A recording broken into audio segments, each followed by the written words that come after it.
وہ جا رہا تھا اہل اللہ کی بستی کی طرف، اس لیے کہ اللہ جل شانہ اہل اللہ کے ساتھ مل کر جو توبہ کی جائے تو اس کو جلد قبول فرماتا ہے۔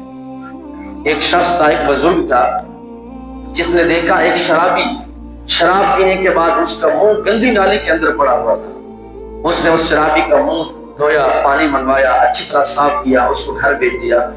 دوسرے دن وہی نیک بندہ بزرگ جب مسجد کے اندر پہنچا تو وہ شرابی تہجد کی نماز پڑھ رہا تھا۔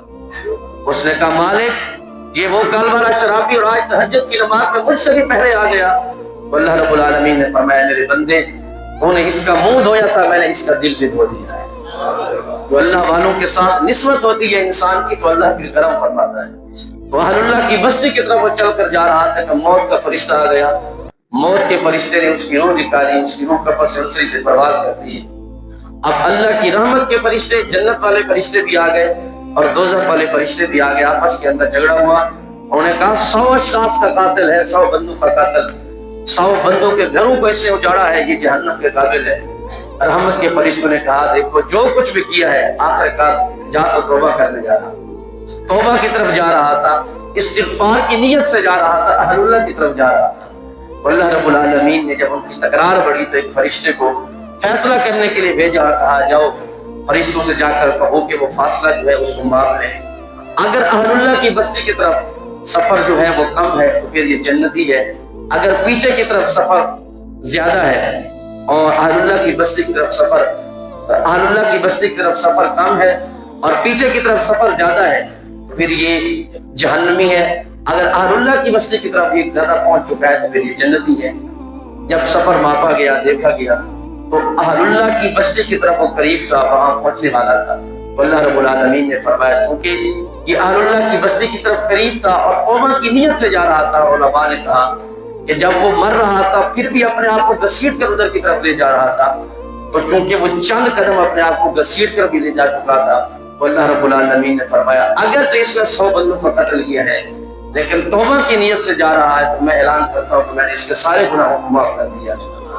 میرے بھائیوں اور دوستو، اللہ کی رحمت تو اتنی ہے کہ 100 بندوں کے قاتل کو بھی اللہ بخش دیتا ہے اگر ہم گناہگار سچی نیت کے ساتھ اللہ کی بارگاہ کے اندر توبہ استغفار کریں تو ہمارے گناہوں کو معاف نہیں ملے گا۔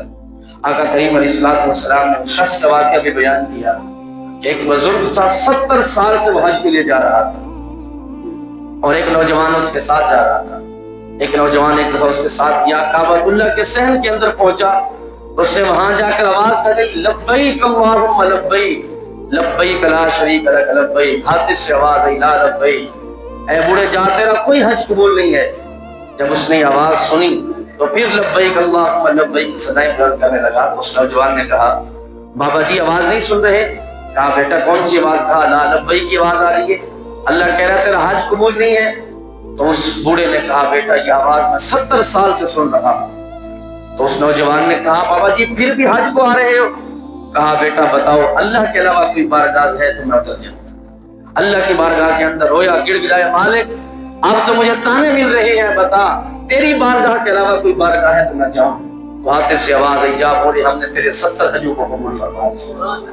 اس رب کی بارگاہ کے اندر بندہ سچے دل سے معافی مانگے تو صحیح، سمندر کی جھاگ کے برابر، ریت کے ذروں کے برابر بھی گناہ کیوں نہیں ہے، لیکن جب انسان اللہ فرماتا ہے کون ہے جو اللہ کے علاوہ تمہاری توبہ کو قبول فرمائے گا؟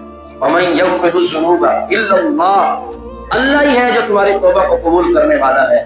لہٰذا اس سچے رب کی بارگاہ کے اندر سچے دل کے ساتھ معافی مانگ کر دیکھو تو صحیح، اللہ جل شانہ کو تمہاری توبہ بہت پسند ہے، اللہ تو اس سے محبت فرماتا ہے۔